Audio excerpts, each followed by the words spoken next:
Yan, good morning po sa inyo lahat. Narito tayo sa isang palaisdaan ngayon. May order po na 10,000 na fingerlings. Babiyahe po ito sa palaisdaan. Samahan nyo kami. Tara. Medyo malayo-layo po na lakarin natin. Dahil kasi doon po sa laot umpisa yung pag-aaboy ng fingerlings. Tara po. Yan, good morning po sa inyo lahat. Sisimula na po natin yung pag-aaboy ng fingerlings mula po dito hanggang doon sa kubo. Medyo malayo-layo po. Mga isang oras po siguro silang mag-aaboy dito. Samahan nyo kami hanggang doon sa marating doon sa unahan. Yan, dinudugtong po nila yung mga pinagdudugtong-dugtong nila yung mga lambat ng kumasya po hanggang doon sa kabilang panig. Oop!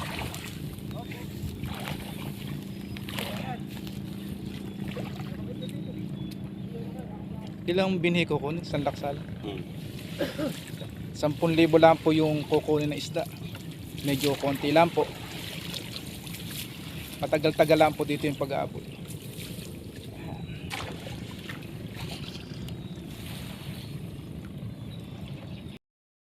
Matagal-tagal din po itong pag-aaboy ng mga similya ng bangus nito. Abutin po siguro ng mga isang oras to.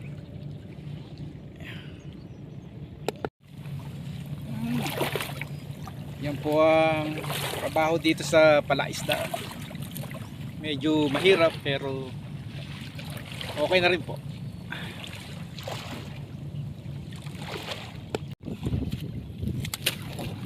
Tapos na.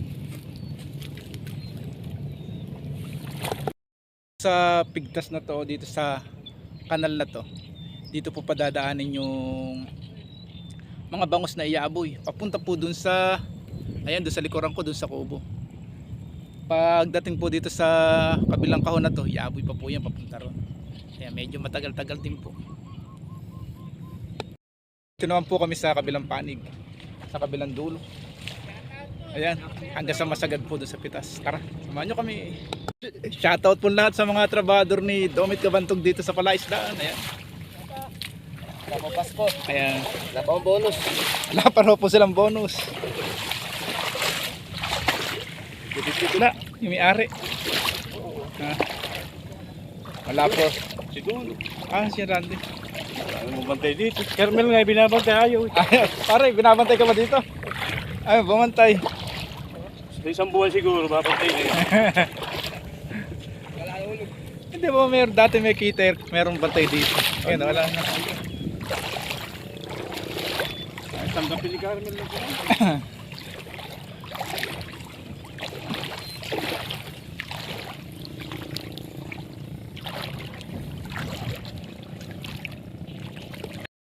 Kumapit tayo sa lambat. Baka tayo maperol pagka pumapit sa lambat. Ayan. Ayan. Good morning po sa inyo lahat. Kung mapapasin nyo din po, merong mga tamsi o taling mga nakatali dyan. Mga pambugaw po yan ng mga ibon para hindi madagit yung mga isdang mga. Shoutout na sa mga kaibigan ko sa Pombo na gastator. Ang ininom. Wala pangalan.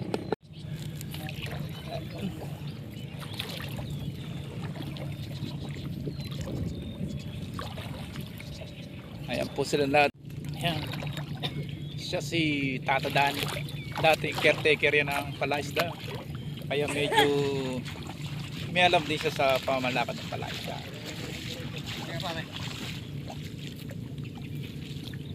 Hindi ba mag-shoutout dyan?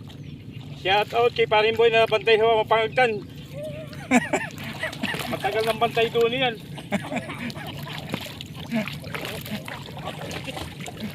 Saka sa kikumpari kong Jumbo. Di ba? Malapit na po kami maka isang kahon. Isang kahon na lang po ang aming iaboy. Lapit-lapit na po kami.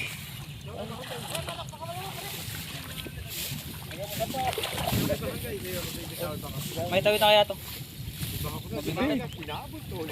Kuha naman dito. Dito po nila pararaanin yung lambat na yan. Ayan. Dito kuya. Tangin na pala.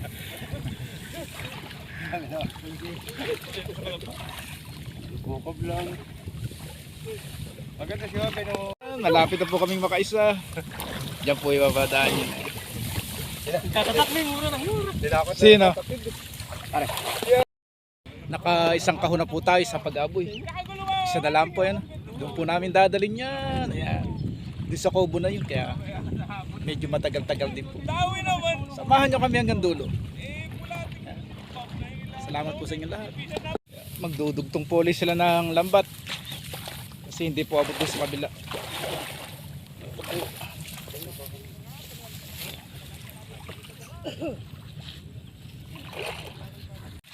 Hatak po na yung lambat.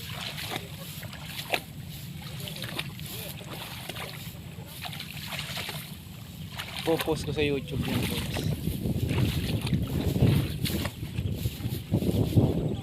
Taka nilalambat.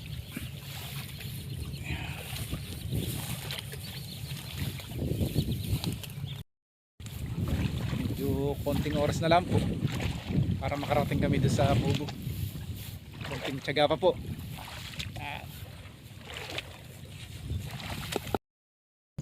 Dito po nila padadaanin yung mga fingerlings na inaboy nila.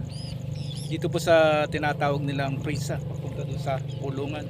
At pagka naipon naman po doon sa kulungan, doon po sasaklitin at doon po bibilangin yung mga isdang kukunin na umorder po sa kanila. Malapit po sila. Ayun na lang po. May ilang metro na lang po ang kanilang aabuyin. Ayan na po yung Kobo. Konti na lang. Para makamali ito. Ayan.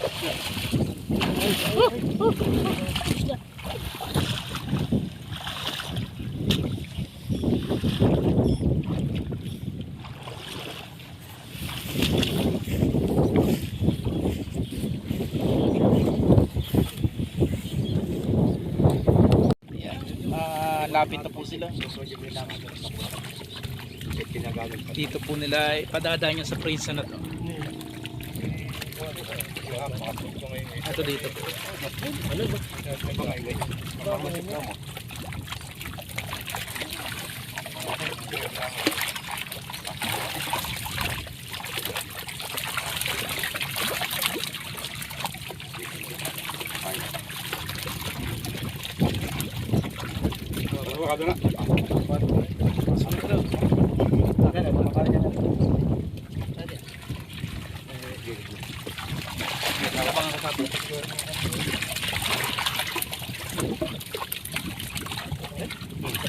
Yung po nila iipunin yung mga manhi. Nabasag yung bato.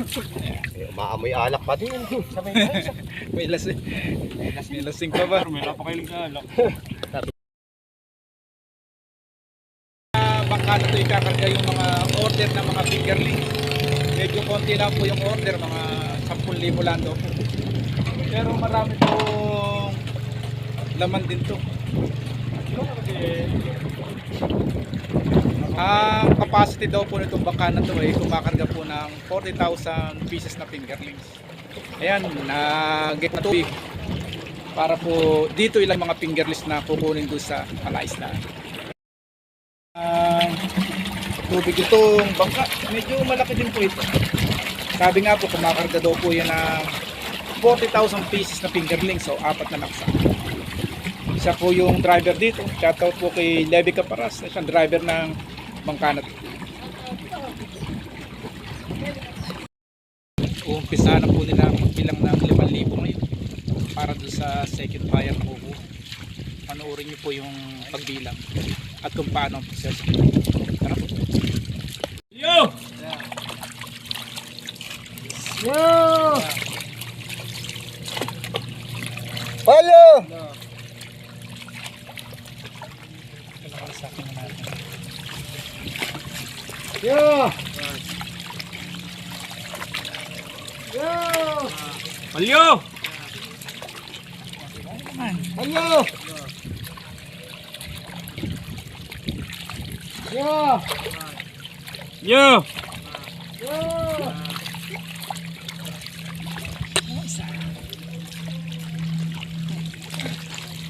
Yo! Yo! Yo! Palyo!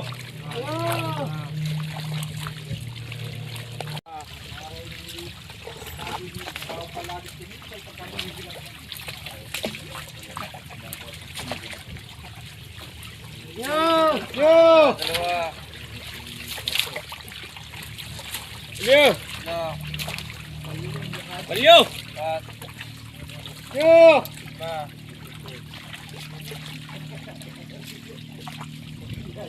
Yo! Fingerings doon sa mangka. Gagamit lang po tayo ng plastic para ikarga yung mga binhi. Para po. Kaya ka naman yan. Ay! Sana? Pangadla. Yung maliit. Tira natin kanina. Nakuha naman daan.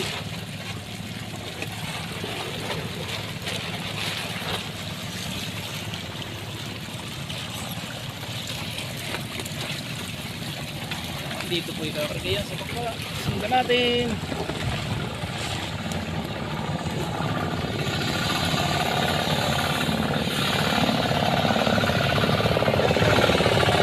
Dali lang po yan. Mga ilang piraso lang.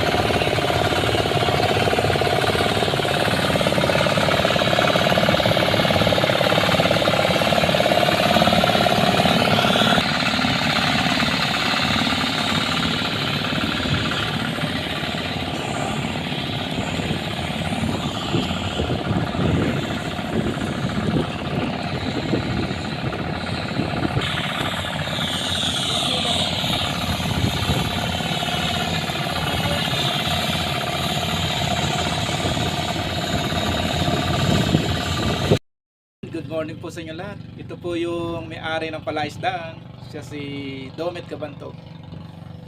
Magkano ba ngayon ang isang piraso ng bin? Mga pisong mahigit yan. Mga 130 centavos daw po bawat isang piraso. Kasi medyo mahal po kasi ngayon ang binhi pagka ganito ng panahon. Pero pagka po yung mga panahon ng mga March siguro o mga May, medyo mura po nung mga binhi. Kasi ngayon po nagkukulang na. Marami po kasi mga umu-order mula sa iba't ibang lugar. Nakakarating po yung binhi nila ng Pampanga at saka sa mga Hagonon. Kung gusto nyo po umorder, contact lang po nyo, i-PM nyo po si Domet Cabantog dito po sa Barangay Masili sa bayan ng Malolos. Salamat po. Pamilya po ni Domet Cabantog, maraming po salamat sa lahat po ng mga nanood, like, share na ating mga video. Thank you for watching and God bless you. Thank you. Siya po si Joshua, yung anak na may-ari nito. Shoutout po sa pamilya niya. Shoutout po sa vlogger po natin, malumanay magsalita. Maraming po salamat. God bless you. Thank you. Sa lahat po ng mga nanood, nag-share, nag-like ng aking mga video. Maraming po salamat sa inyo lahat. God bless you po and thank you for watching. Palyo! Thank you.